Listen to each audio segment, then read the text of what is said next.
Yang terhormat Bapak-Bapak, Ibu-Ibu, salam Pancasila. Pada hari Selasa tanggal 4 Februari tahun 2025, saya akan mengomentari Donald Trump mengizinkan Israel menyerang situs nuklir Iran. Negara Iran dikenal terkuat di daerah Timur Tengah yang mempunyai situs nuklir. Sudah dapat semua daerah Timur Tengah hampir dikuasainya. Hanya Israel yang belum dapat dikalahkannya.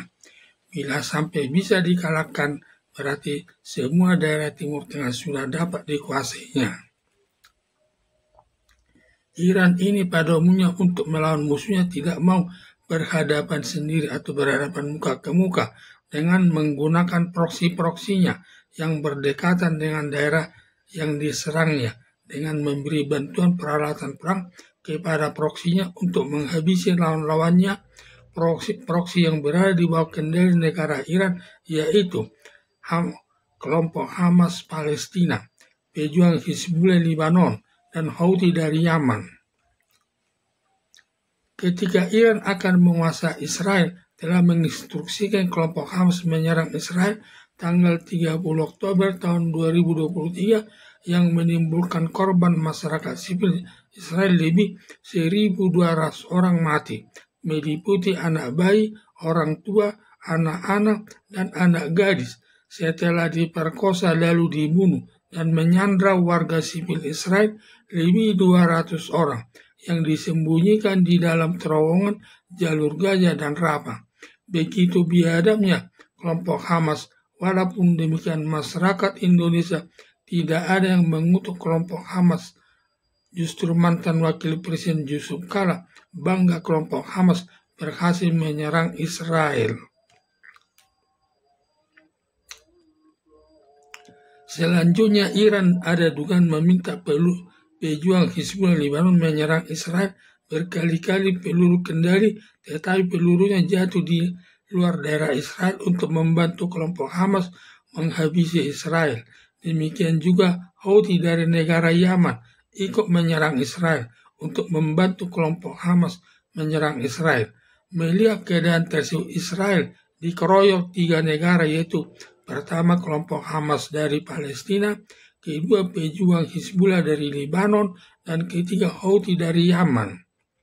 Dengan alasan bela diri pada tanggal 8 Oktober tahun 2023, Israel melakukan pembalasan serangan kepada kelompok Hamas dengan membombardir jalur Gaza dan Rafah yang menewaskan masyarakat sipil Hamas lebih 40.000 orang selama 1 tahun. Sampai mantan Presiden Joko Widodo bersama mantan Wakil Presiden Ma'ruf Amin mengutuk Israel dengan alasan kemanusiaan. Selama berjalan perang beberapa bulan, kelompok Hamas sudah mulai lemah, baik dari jumlah pasukan maupun peralatan perang. Lalu kelompok Hamas minta gencatan senjata dengan Israel selama 2 bulan. Ditolak Israel permintaan gencatan senjata tersebut.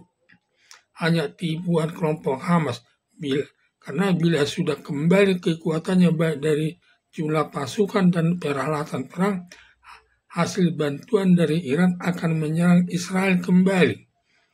Setelah menguasai daerah jalur Gaza dan Rafah, hanya sekali-sekali kelompok Hamas menyerang Israel, lalu difokuskan menyerang pejuang Hizbullah Lebanon dengan membombardir ibu kota Lebanon di Beirut hingga banyak gedung bertingkat hancur, sampai ada 4 orang pimpinan pejuang Hizbullah yang mati, terutama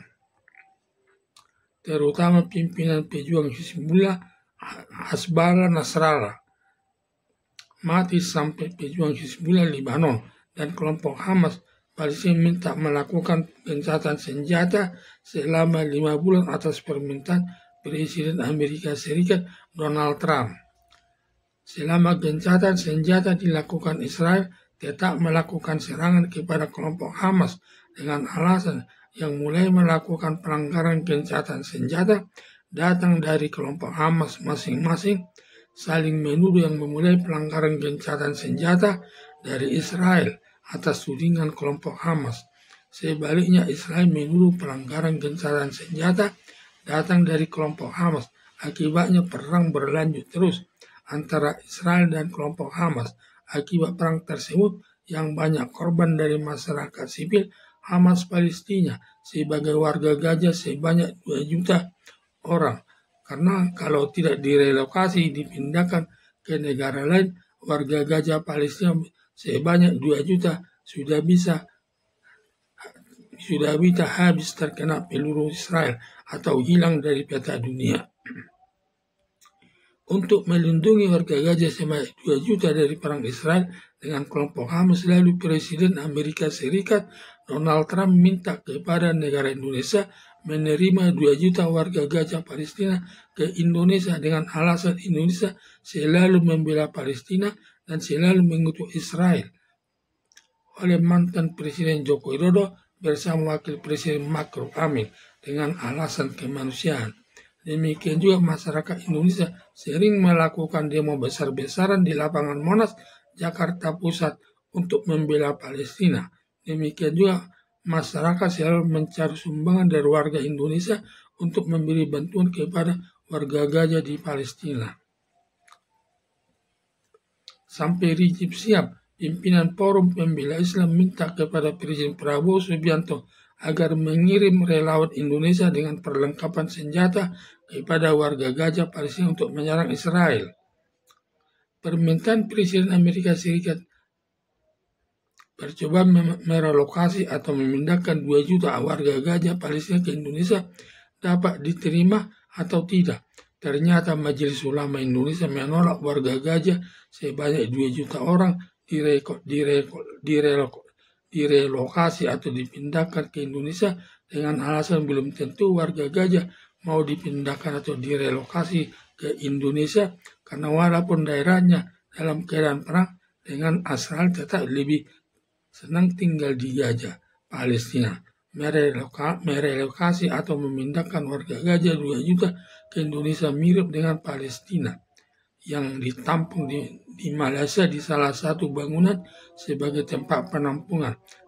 Dan semua warga Gaza tersebut merusak perabotan penampungan tersebut, menuntut dikembalikan ke Gaza Palestina.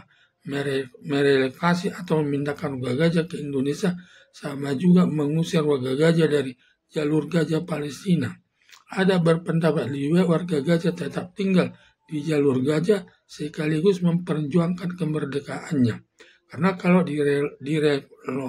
direlokasi atau dipindahkan ke Indonesia berarti tidak mungkin memperjuangkan kemerdekaannya. Sepertinya Donald Trump, Presiden Amerika Serikat, berpikiran bahwa negara Indonesia menolak 2 juta warga Gaza direlokasi ke Indonesia. Kemudian Donald Trump selaku Presiden Amerika Serikat mendekati pimpinan negara Jordania dan Mesir mau menampung warga Gaza Palestina sebanyak 2 juta orang. Sampai sekarang belum ada keputusannya. Ada dugaan negara Jordania dan Mesir tidak mau menerima warga Gaza Palestina sebanyak 2 juta tinggal di daerahnya. Presiden Iran dan warga Iran kesal melihat Donald Trump, Presiden Amerika Serikat, menawarkan warga Gaza ke negara lain untuk menerima relokasi atau dipindahkan warga Gaza Palestina ke negara Indonesia, Jordania, dan Mesir. Lalu Presiden Iran menyatakan, kenapa bukan Israel dipindahkan ke Greenland, daerahnya masih luas. Atas ejekan Presiden Iran tersebut, Donald Trump selaku Presiden Amerika Serikat tidak mau lagi menawarkan warga Gaza sebanyak 2 juta ke negara lainnya. Selanjutnya Presiden Amerika Serikat Donald Trump hanya mengizinkan Israel menyerang situs nuklir Iran karena ketika pemerintahan Presiden Amerika Serikat Joe Biden sering mencegah Israel menyerang situs nuklir Iran. Nanti perang bertambah luas karena jika Israel berhasil menyerang situs nuklirnya, diduga Iran akan hancur kekuatannya dari sudut perang, sehingga Iran tidak mampu memberi bantuan kepada proksinya, yaitu kelompok Hamas Palestina, pejuang Hizbullah, Lebanon, dan Houthi Yaman untuk menyerang Israel lagi, karena kehabisan senjata akibat tidak ada pengiriman dari Iran. Berakibat Iran dan proksi-proksinya akan menyerah kepada Israel. Berakibat seluruh negara Arab bisa bersatu bersama-sama menjaga keamanan dan ketertiban di wilayah Timur Tengah. Harapan saya dengan seizin Presiden Amerika Serikat, Israel menyerang situs nuklir Iran yang bisa menghancurkan kekuatan perang Iran berakibat Iran tidak sanggup beri bantuan kepada kelompok Hamas Palestina, pejuang Hizbullah Lebanon, dan Houthi Yaman untuk menyerang Israel, dan semua proksi Iran termasuk Iran akan menyerah kepada Israel sehingga tercipta keamanan dan ketertiban dalam wilayah Timur Tengah, karena selama ini timbulnya peperangan dengan Israel akibat serangan proksi Iran. Kelompok Hamas Palestina menyerang Israel tanggal 7 Oktober tahun 2023. Sekian dan terima kasih.